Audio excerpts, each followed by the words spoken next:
G'day trendsetters, welcome to episode 9 of the Wabi podcast. Today I'd like to talk about tea and cultural identity. Dun, dun, dun, dun. This theme is quite a central theme of my life, really. Tea and cultural identity. Here I am, a person deeply steeped in the tradition of the Japanese tea ceremony, and yet I'm not Japanese. I speak Japanese. I'm pretty versed in Japanese culture, but biologically, it seems that I'm not Japanese. And I've encountered many different problems and complexities and awkward moments throughout my life as a Japanese tea practitioner that has revolved around the issue of cultural identity. And I wanted to just explore some of the happenings that I've experienced throughout my life, some of the angles that I see the art of Chanayu, the Japanese tea ceremony, from, and unpack things a little bit to try and work out why this is even an issue at all. So, polish the floor, grab a tea, and tune in.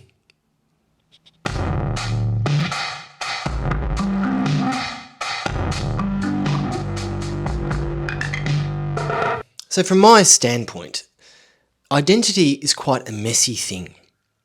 And it seems that there's almost an overfixation with trying to pin down one's true identity.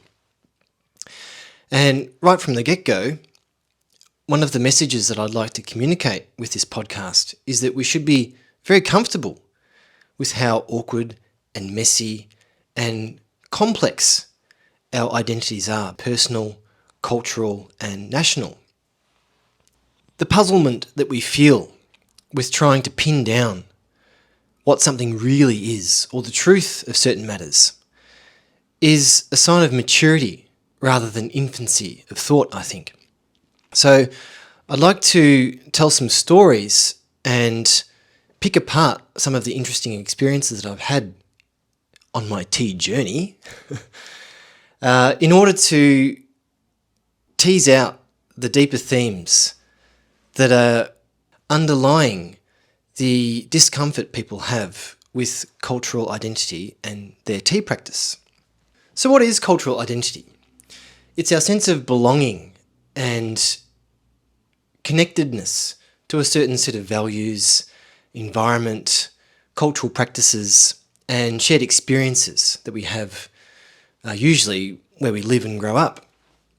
And this is extremely important to human beings because we need that psychological sense of belonging and our community.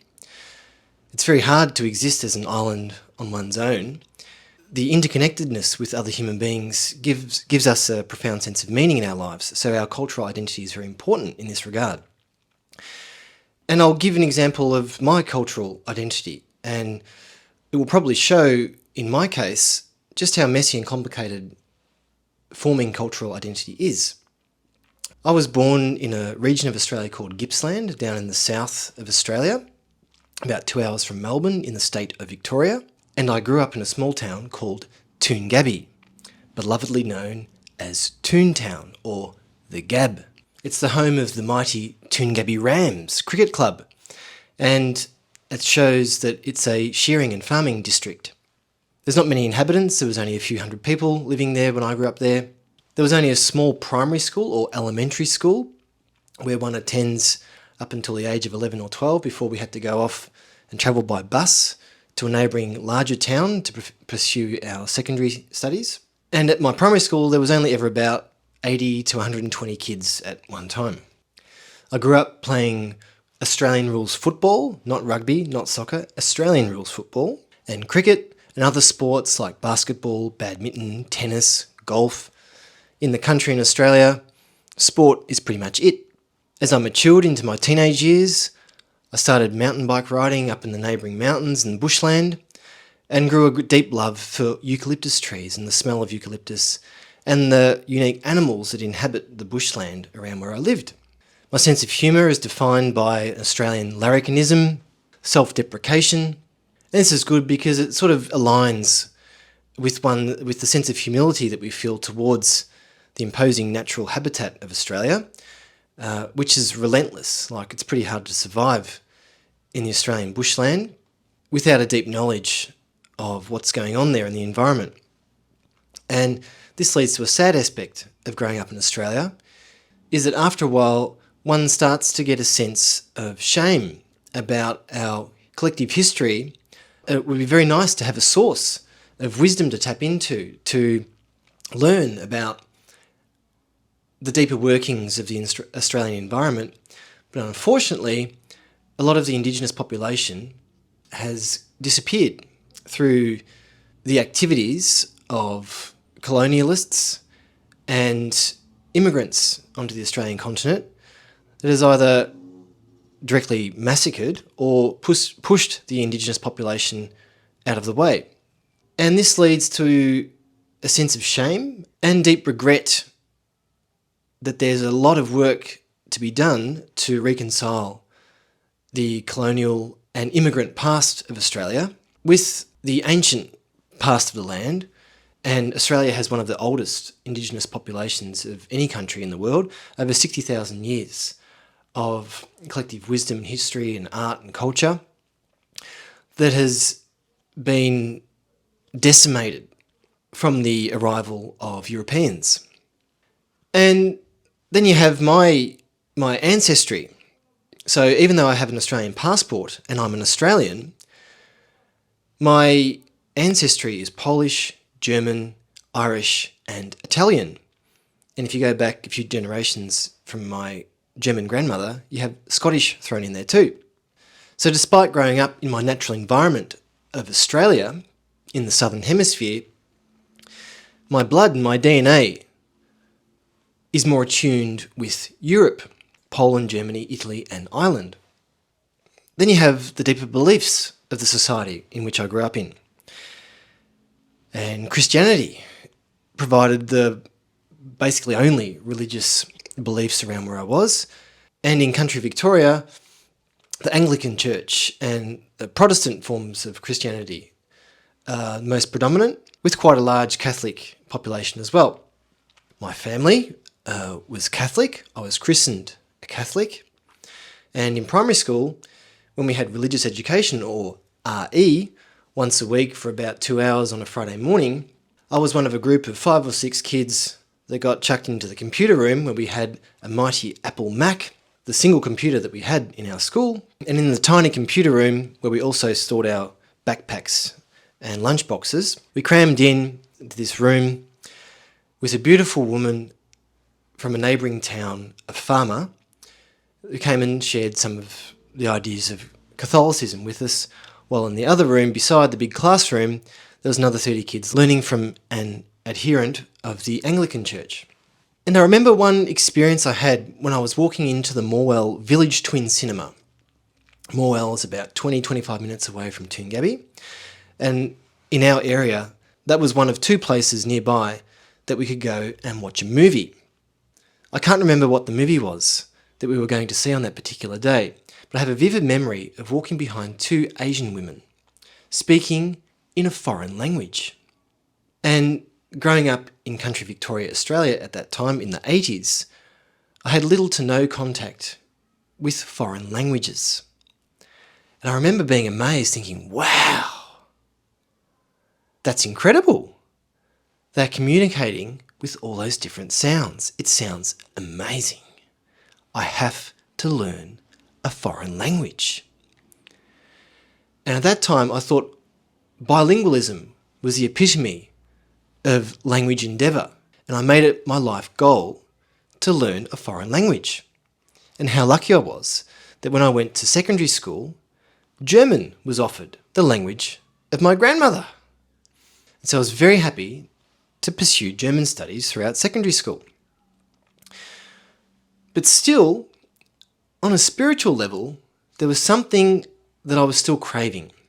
I still had a deep yearning and craving for something more religious and artistic. And when I listened to Ill Communication, an album by the Beastie Boys, MCA, who's now sadly passed away, on that album started rapping about Tibetan Buddhism and Buddhist ideas. And when I heard the words to the song Bodhisattva Vow, it opened up a whole new way of thinking and unleashed an insatiable curiosity with the sense that, oh my God, I've found what I've been looking for. And so off I went, proactively reading anything I can get my hands on related to Buddhism. First of all, it was Tibetan Buddhism, and then through that I discovered Zen ideas and Zen aesthetics. And in Zen aesthetics, the Japanese tea ceremony was offered as a great example of the embodiment of Zen ideas, philosophy, and aesthetics. And this linked up with my dad. I grew up with a father who drank nothing but tea. A big cup of tea followed him around the backyard on the weekend when he worked.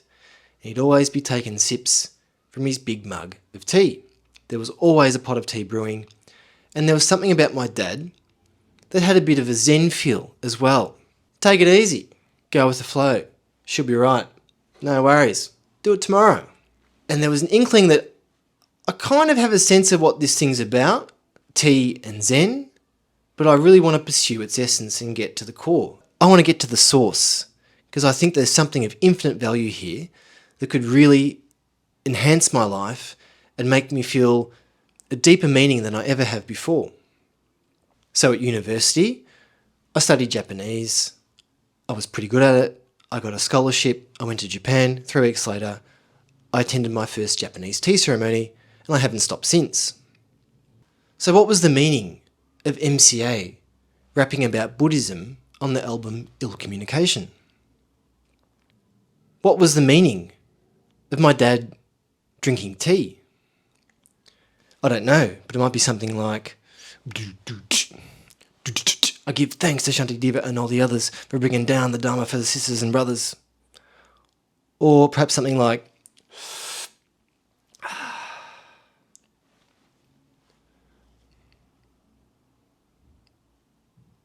as you can see, my cultural identity is very complicated, mixed, and a very sloppy pastiche of European, Australian, and Japanese culture. Let's have a look at the Japanese tea ceremony. What's the cultural identity of the Japanese tea ceremony? We have to deal with names first, because the Japanese tea ceremony is a name that's been given to the art of Chanoyu, or even older name for Chanoyu is Ski.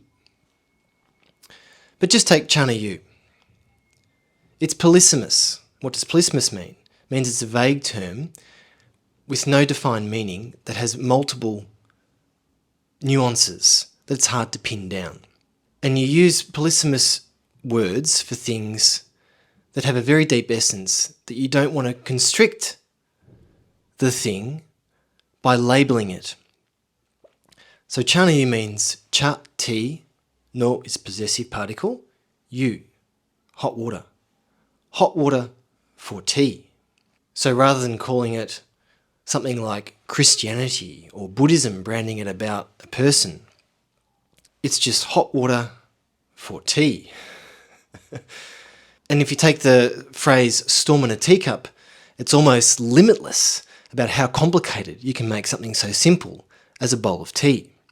But even though we refer to Chanoyu as the Japanese tea ceremony, where do the elements for this tea ceremony come from? Well, the philosophical underpinnings for Chanoyu are several, but one of the main backbones of tea, in the Japanese tea ceremony sense, is Zen Buddhism. Where does that come from? Well, its cultural origins are in India. The Buddha was enlightened in India, in an Indian cultural context. His teachings resonated with other people and then spread to China. Bodhidharma is said to be the first person to take Zen teachings, Zen Buddhist teachings, to China. There's a great koan. What is the meaning of Bodhidharma coming from the West? And a famous answer to this question is the oak tree in the front garden. Think about that from a Chanoyu perspective. What is the meaning of Chanoyu coming from Japan? It's the bowl I make here in my little humble chashitsu in Marseille for my friends. Taoism infused with Zen Buddhist teachings, and then they were taken through to Japan. Esoteric Buddhism, of course, passed through China, Korea, and ended up in Japan as well, which influenced the Japanese tea ceremony. In Japan, you have the native religion, Shinto, which influences the practice of Japanese tea ceremony.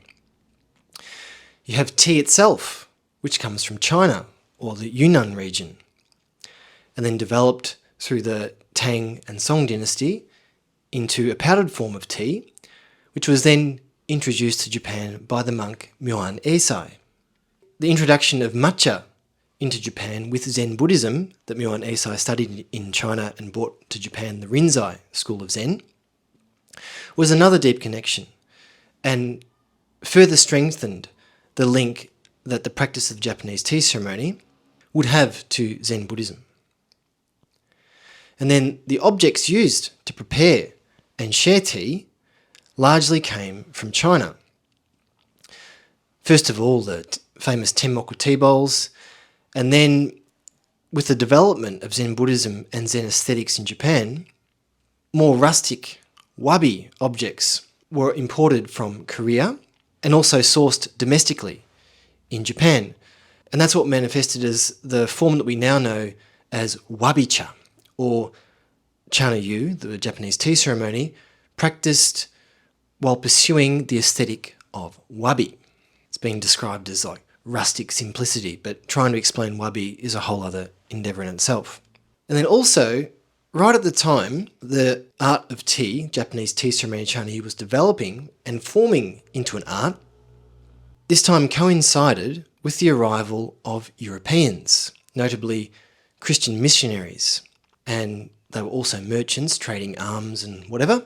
So a lot of the new religious ideas from Europe were coming into Japan at this time and were getting a lot of popularity. And to show you how popular these ideas were, Senrikyu, who's the most famous tea practitioner in history, had 7 key disciples, the Rikyu Shichitetsu, or Rikyu's 7 sages. 5 of these 7 disciples of Rikyu were Christians. So right at the time that Rikyu was deciding the form of Chana-yu, the people around him were deeply inspired and had a great new vigour of pursuing Christian ideas and moral values that were coming from Europe.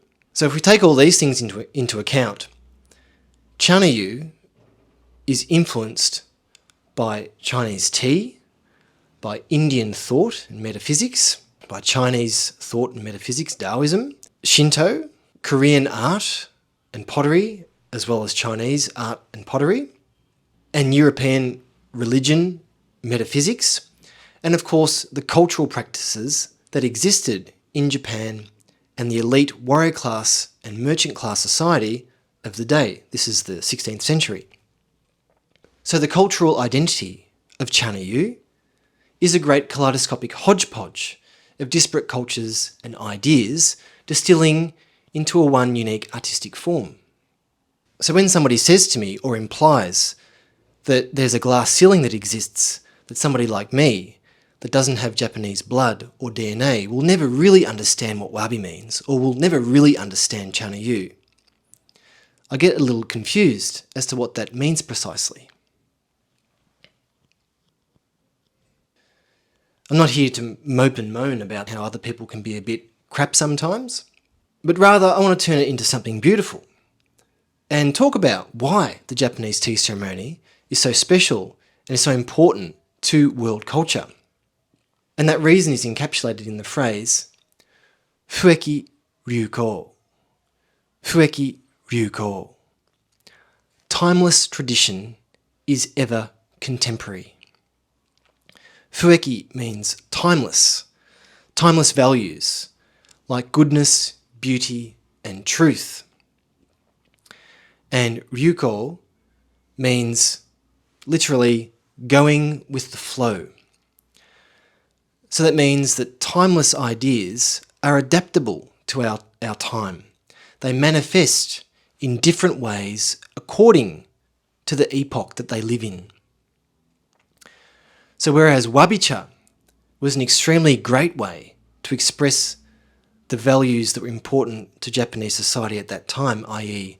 Zen and Shinto and wabi aesthetics and the pottery and artworks that embodied these ideas and concepts, they will also look a little bit different when these timeless values and concepts are taken out of a Japanese cultural context and brought into a cultural context like Marseille in the south of France. There are objects here that also resonate with these timeless concepts of beauty in transience, i.e. wabi, that are embodied in objects that I can find around me here and use in the tea ceremony. They don't have to come from Japan, stamped with a Japanese potter's signature to evoke the aesthetic of wabi. To show that how these ideas of beauty are not linked to a particular DNA or bloodline, they transcend cultures and manifest in different ways in different cultures. For example, one of the poems that Senrikyu used to elucidate the feeling and the aesthetic beauty of wabi is, "To those who await the cherry blossoms, show them the spring in the grassy patches amid snow in a mountain village. Hana o nomi matsuran hito ni, yamazato no yukima no kusa no haru o misebaya." To those who await only the cherry blossoms, show them the spring among grassy patches amid snow in a mountain village. Here's another poem that evokes a similar sentiment. It's titled Refrain. While the earth sleeps, wrapped in its white cloak, the cheerful warmth moves with the dream of spring through its veins. I do not hear their murmuring, but feel in my blood a silent expectation of a green needle beneath the snow. That's by Vithlag, an Icelandic poet. One of the ways that we can see culturally how these timeless ideas of beauty and creativity in art manifest through the Japanese tea ceremony and live today are in things like the idea of mitate. So mitate is allegory, or you're seeing something as something that it was not intended to be made or used for. So for instance, to get to the concept of wabi, early tea masters started searching for tea objects outside of objects that were made for tea. So the Korean pots, noodle bowls that were used for people to eat, like on the side of the road, slip some noodles for lunch and then return the bowl back to the vendor and wash and then use the next day. These takeaway cups and how they were made nice and rough and seemed to embody and capture something of these natural processes that course through nature that we want to get more in tune with and understand to enhance our lives and the meaning that we feel in our time and situation. Japanese tea people, rather than the beautiful, perfect glazed pots that were coming over from China, would see something beautiful and something of deep meaning in these rather ordinary, imperfect expressions of ceramics that they found in Korea. And then they were elevated into a realm of high art in Japan. And rather than ivory scoops for tea, they would craft transient bamboo scoops that they would use for a few gatherings and then put away back into nature to become compost. So wabi's about, like in those two poems, trying to get close to that life essence that's coursing through nature. So through allegory, through seeing things that weren't made for tea as tea objects, they were able to transcend fixed ideas of beauty and explore new ideas of beauty. And lo and behold, 400 years later, Marcel Duchamp was seeing things that weren't necessarily made to be works of art as works of high art. It's a very similar cultural practice, this mitate, allegory, or the ready-mades. One of my students from Melbourne, who funnily enough had a big problem with cultural identity and tea practice, has an extraordinary phrase that encapsulates this idea very well. the best tea utensils are not tea utensils. So now I'm starting to think that there's a whole lot of deeper themes that need to be teased out that I can't deal with in one podcast. So I'm going to start to round things off. If anything, I hope to show that the cultural identity that we have for ourselves, our cultural practices, the cultures that we're a part of, are made up of many disparate elements that in fact come from many different cultures. And so it's extremely hard to pin something to one definition or one culture. And so trying to pin a cultural practice like the, in inverted commas, Japanese tea ceremony to a practice where one has to wear kimono, one has to recreate a Japanese tea room in order to practice, importing all of our ceramics and teawares from Japan, even though that their original origins were actually not Japanese at all. They were from Korea and China and other parts of Asia like Thailand and Vietnam. Even some were made in Holland. Rather than force the idea that an authentic practice is Japanese, actually an authentic practice could be a very complex and rich cultural pastiche of disparate elements from different corners of the world. And being more comfortable with that permanently oscillating nature of our practice is the source of deeper meaning and wisdom. Jacques Derrida used the word aporia, the Greek word aporia, for something along the lines that I'm talking about here, a state of puzzlement at the complexity of things. Rather than pursue a love for crude simplicity, actually embracing a puzzlement linked to that oscillating nature of truth and wisdom was the sign of the maturity of thought. So again, I'll return to some of the ideas that I presented earlier. What is the meaning of Bodhidharma coming from the West? Certainly not to go back to India. What is the meaning of Chana-yu coming from Japan?